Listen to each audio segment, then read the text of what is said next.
Very interesting.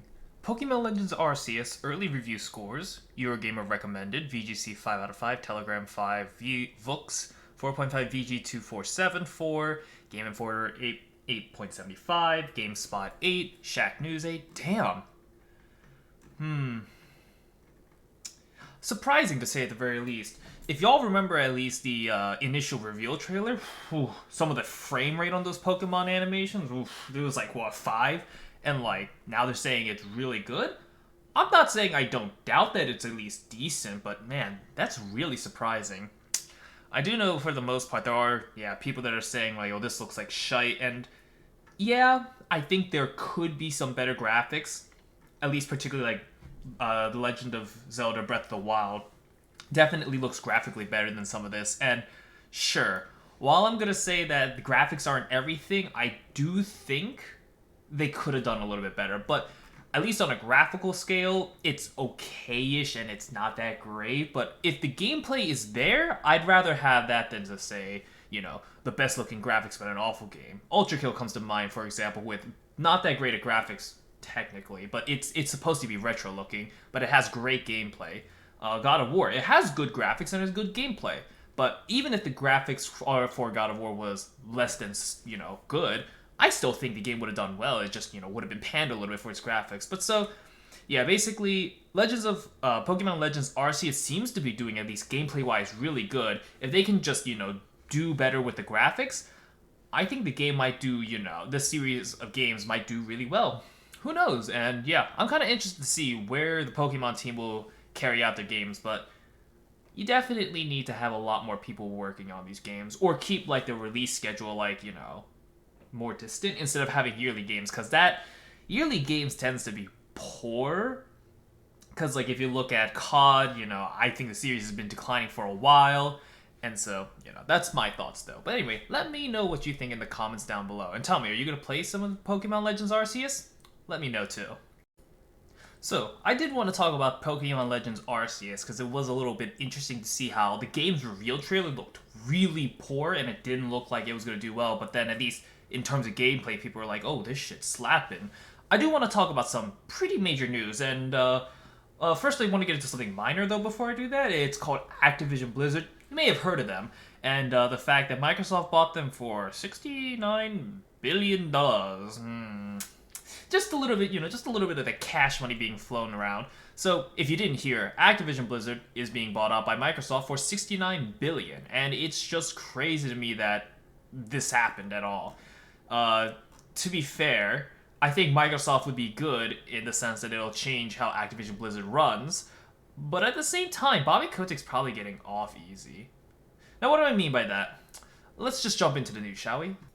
So, to start with the news, Microsoft is buying them out for $68.7 billion, and yeah, let's just say it's kind of crazy. Just for reference, Activision Blizzard holds multiple properties: COD, the Crash Bandicoot Spyro series. They have King Entertainment, which makes the Candy Crush and their other games.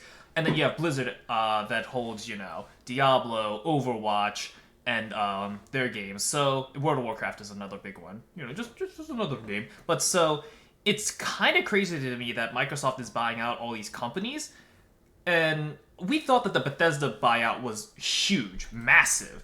They got Doom, Fallout, and, the Dishonored franchise. What other franchises were there? They got Deathloop, the developers of Deathloop, Arcane Studios. So it was insane that they bought out Bethesda, and we thought that was going to be the end of it. But then they come in and they buy, Activision Blizzard for $70 billion. Now, am I going to say that they can't make that money back? Absolutely not. I'm pretty sure each Call of Duty, even the worst selling ones, do really well. So if they just bought Call of Duty by themselves, they would just be making a ton of money. But now they bought the entire studio of Activision Blizzard. Ooh, it's going to be kind of insane how much money they can make, particularly Candy Crush and all the soccer moms, buying that out. But so, yeah, basically, what is the general response? Basically, most of them are saying, oh, we're optimistic about it. Can I find the tweet here? So, oh man, I can't find the tweet.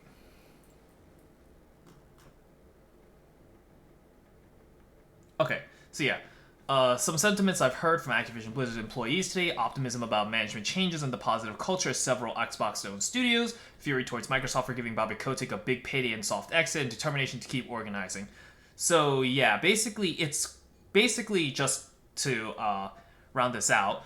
Activision Blizzard, at least in terms of management, will get better ones. I'm presuming, at least as of now, Microsoft hasn't been, slammed with any big sexual harassment claims recently.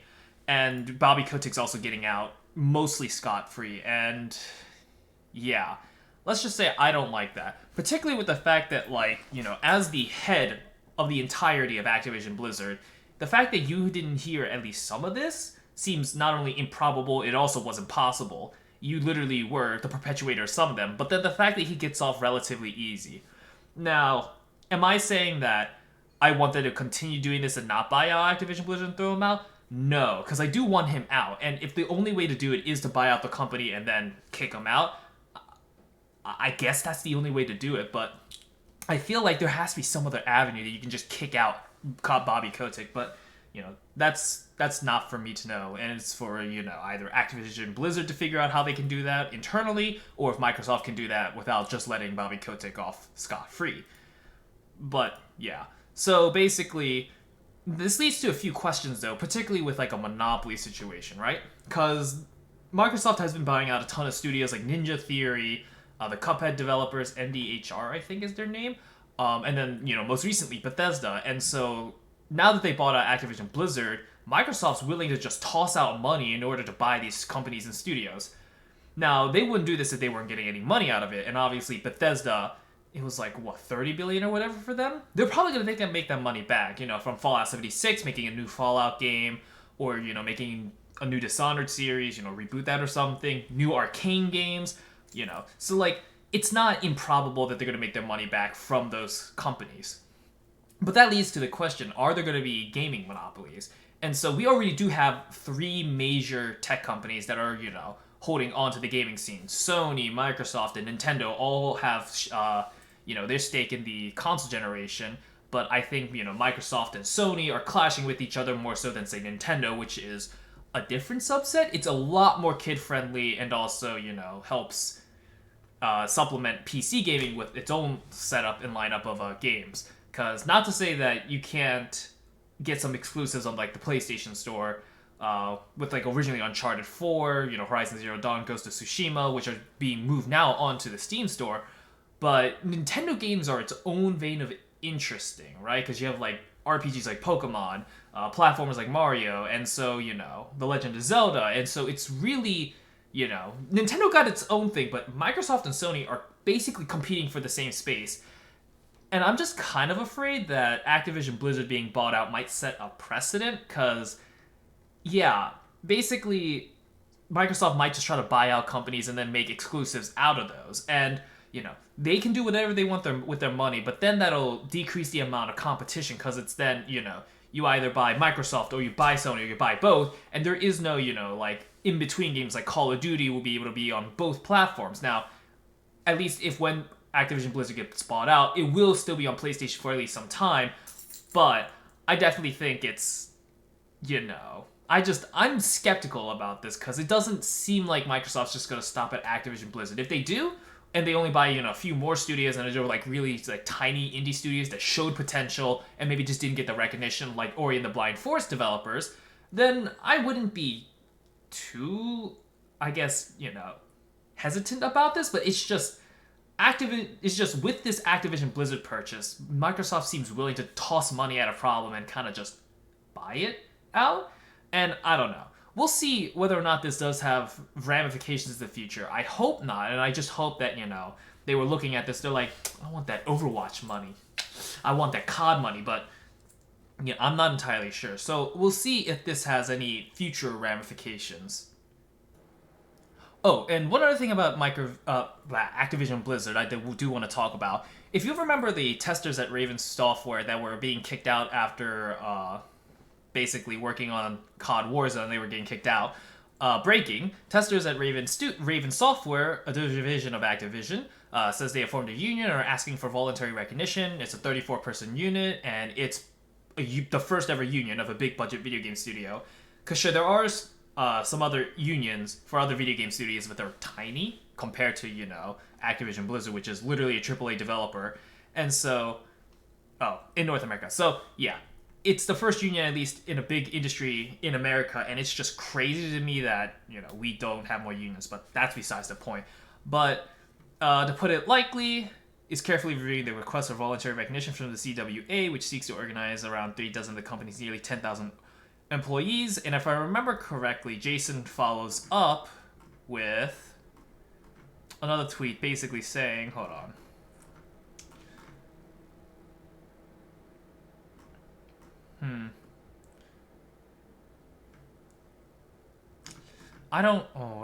So Activision last night said it would not recognize the QA union at Raven Software, setting the stage for an ugly labor battle. And Activision argues that all 300 plus Raven employees should vote and not the group of 34 QA testers. So, I also agree that all of the Raven employees should have a union, but I know Activision Blizzard's trying to get away with not recognizing a union. So, scummy, but I kind of agree at the same time.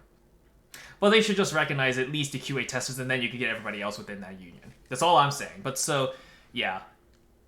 Let's just say that Activision Blizzard's still shitty. Maybe Microsoft will, change that? I don't know.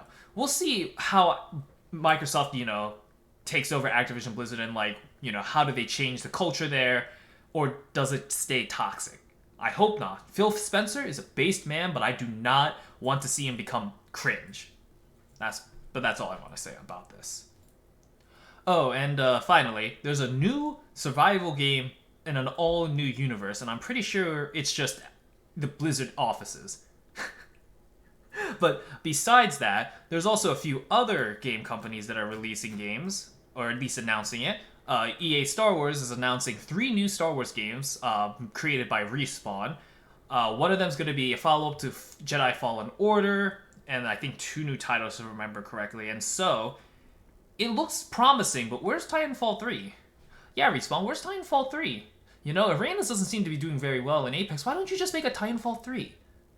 Why can't you set this one in either, a new universe, because, Wraith and the concept of different alternate universes, why can't you do that, Why do we have to just have Apex? Why can't we have a Titanfall and Apex, Apex for the normies and Titanfall for the pros. I just want a Titanfall. You can make that even a little bit more casual to help the players, too. Why can't we have wall running? Why can't we have max? Why, Respawn? Why?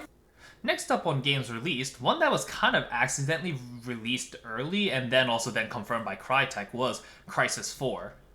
And I can already feel, oh god, my 3060's yelling at me. Oh shit. So, yeah, basically, they're making a new Crysis. I'm not sure how they're going to do that, though. I guess they're going to either do, a follow-up, because, they announced Crysis 4, but Crysis 3 ended definitively, so I'm not entirely sure how they're going to finish up the Crysis, or they're going to add a new game to the Crysis series, but interesting. But I can already feel every single PC right now complaining, and we'd have to wait till the 60 series to be even able to play it properly. We'll see in the future, though.